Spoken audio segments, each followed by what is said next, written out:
सतनाम सत्य कबीर। आज सतगुरु कबीर साहिब रामायणी नंबर 61 में पौराणिक कथावाचक जो ब्राह्मण हैं उनके ज्ञान पे प्रहार कर रहे हैं। प्रहार का मतलब वो मिथ्या ज्ञान लोगों को सुनाते हैं और सतगुरु कबीर साहिब ने ऐसे ब्राह्मणों को, कथावाचकों को लबरी कहा है। लबरी तो हम सब जानते हैं, जो केवल अपनी अपनी गाते हैं, दूसरे की सुनते ही नहीं है और बहुत ज्यादा बोलते हैं। तो सतगुरु कबीर साहिब ने उनको लबरी कह के संबोधित कर रहे हैं अपने शब्द में। आइए रामायणी नंबर 61 के शब्द को लेते हैं। सत्य कबीर। धर्म कथा जो कहते ही रही, लबरी उठी जो प्राथई कही। लबरी बिहाने लबरी संजा, एक लबरी बसे हृदय मंजा। राम केर मरम नहीं जाना, ले मति ठाननी वेद पुराना। वेदों केर कहल नहीं करई, जरतई रहे सुस्त न परई। सज्जनों, ये साहिब का शब्द है और साखी में क्या कह रहे हैं? गुनातीत के गावते आप ही गए गवाए, माटी का तन माटी मिल गया, पवन ही पवन समाए।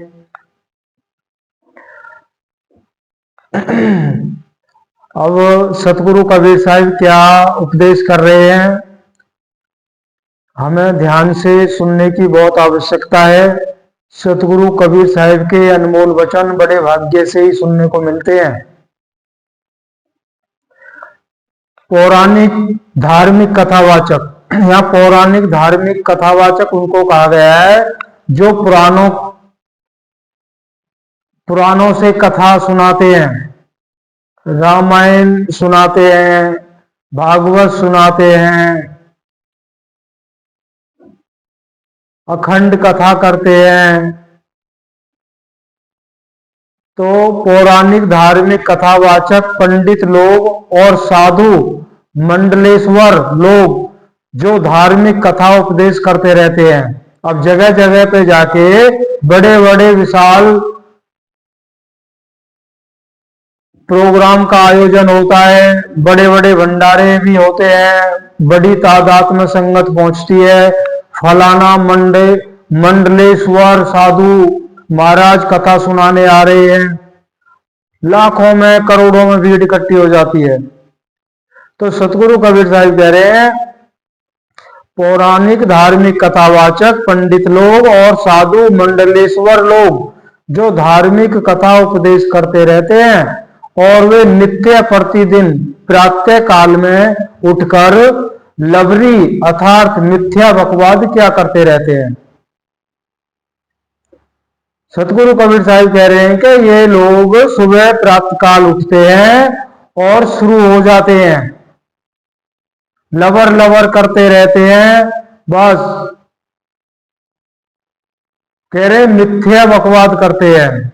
कौन कह रहे हैं? सतगुरु कबीर साहिब कह रहे हैं, जो वो कहते हैं वही सत्य है। आगे चलते हैं।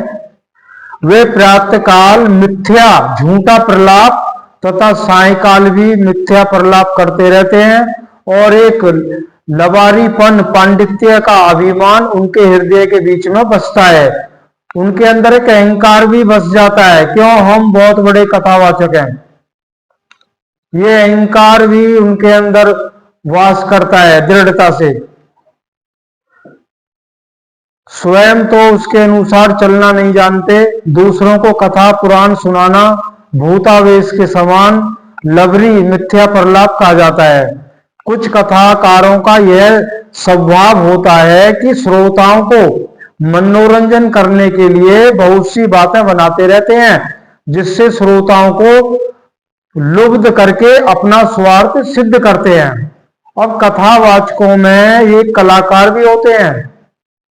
इनके अंदर एक विशेषता होती है, बीच बीच में कथा के बीच बीच में कुछ मनोरंजन टॉपिक शुरू कर देते हैं, जिससे हम जो श्रोता गण हैं वो हम लुब्ध हो जाते हैं।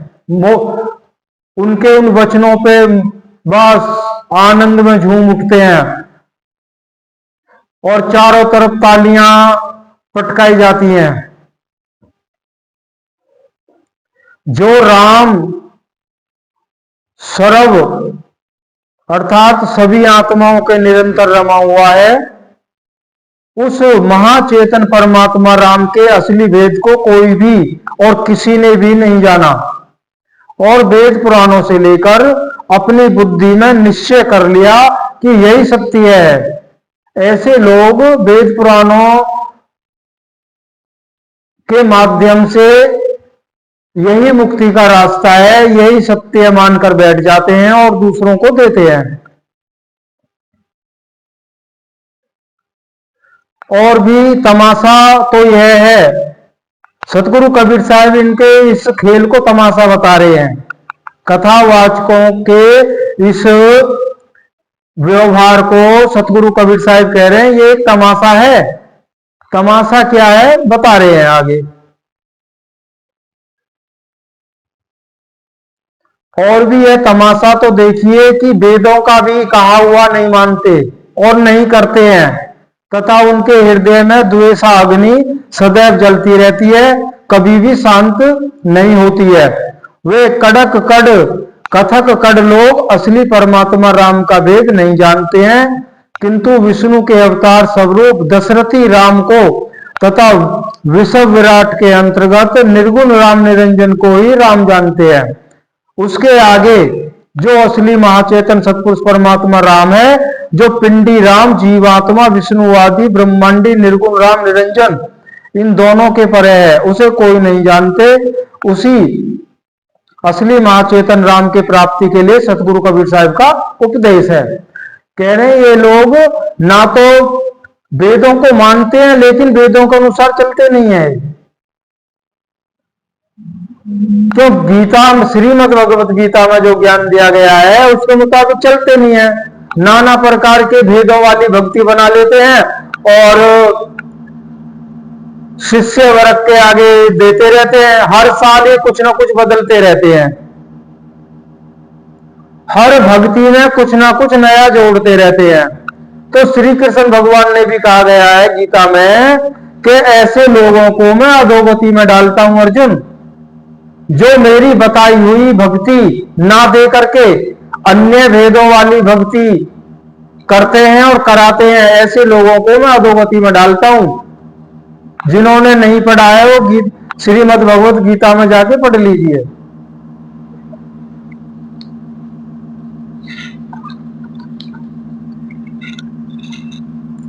सतगुरु कबीर साहब आगे कह रहे हैं त्रिगुणात्मक रज सत्य तम तीनों गुणों से परे जो ओंकार निर्गुण राम निरंजन है, उसी के गुणों का ज्ञान करते करते तथा गीत गाते गाते स्वयं साधन विहीन होने के कारण आप ही खो गए, अर्थात स्वयं संसार सागर में डूब गए और उनका पृथ्वी प्रधान पार्थिव शरीर भी पृथ्वी में विलीन हो गया और पवन पवन में अर्थात वायु वायु में समा गई।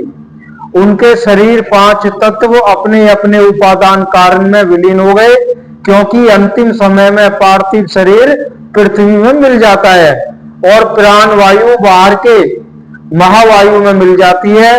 फिर तो मनुष्य शरीर मिलना कठिन हो जाता है तथा 84 लाख योनियों में भ्रमण करने लगता है। अब सतगुरु कबीर साहब ने पहले भी पिछली रमणियों में काफी खुलासा किया है, ये मनुष्य शरीर कोई ये ना सोचे हम पुण्य का काम कर रहे हैं, हमें फिर आगे जाके मनुष्य शरीर मिलेगा। कह रहे किसी बिरले को ही नसीब होता है मनुष्य शरीर। क्यों? हमारे पूर्व जन्म के संचित कर्म इतने ज्यादा हैं, जो आज पुण्य किए हैं हमने, उनका फल पता नहीं कब भोगने को मिलेगा। हमें तो हमारे पुराने कर्मों की जो गठरी बंधी हुई है उसमें से उठा के हमें 84 में डाल दिया जाता है। उन्हें कौन भुगतेगा? जो हमारी गठरी बंधी हुई है कर्मों की, उन्हें कौन भुगतेगा? हमने किए हैं तो हमें भुगतना है। इसलिए अगला मनुष्य जन्म मिलना मुश्किल है। इसलिए सतगुरु कबीर साहब मुक्ति भक्ति के जिज्ञासुओं को उपदेश कर रहे हैं। हे जिज्ञासु जनों को भेदी सतगुरु की शरण में जाकर आत्मा तथा परमात्मा के यथार्थ रूप को और ज्ञान को जानकर जन्म मरण आदि छूटने के लिए सार शब्द परमात्मा की प्राप्ति का साधन और अभ्यास करना चाहिए। इति शुभम। ये सतगुरु कबीर साहिब ने रमणी नंबर 61 में बड़ा ही सुंदर उपदेश किया है। बहुत ज्यादा जिज्ञासु मुक्ति भक्ति के हंस ऐसे झूठे प्रलाप उनमें उलझे हुए हैं। नाना प्रकार की क्रियाएं भक्ति करते रहते हैं। उनको करने से मुक्ति तो बहुत दूर है, ये मनुष्य शरीर भी दोबारा मिलना बहुत कठिन हो जाएगा। इसलिए सतगुरु कबीर साहब ने कहा है, जब तक चेतना है इस शरीर में चेत जाइए। जब शरीर छूटेगा तब किसको दोष दोगे? किसको दोष देके जाओगे? और सतगुरु कबीर साहब तो अपने सिद्धांत को, अपने उपदेश को किसी ना किसी माध्यम से हमारे समक्ष पहुंचा रहे हैं। ये सत्संग के रूप में सतगुरु कबीर साहब के उपदेश को हम नहीं कर रहे कुछ भी। हम कुछ नहीं कर रहे, ये तो उन्हीं की कृपा है। किसको माध्यम बना के, किसके द्वारा वो पहुंचाते हैं सत्य उपदेश को। इसलिए सतगुरु कबीर साहब के सिद्धांत को सोच के, समझ के विचार करें, अमल करें और सतगुरु की दया के हकदार बने, ताकि हमारा जन्म मरण आदि दुखों से छुटकारा हो जाए। सतनाम सत साहिब सत्य कबीर।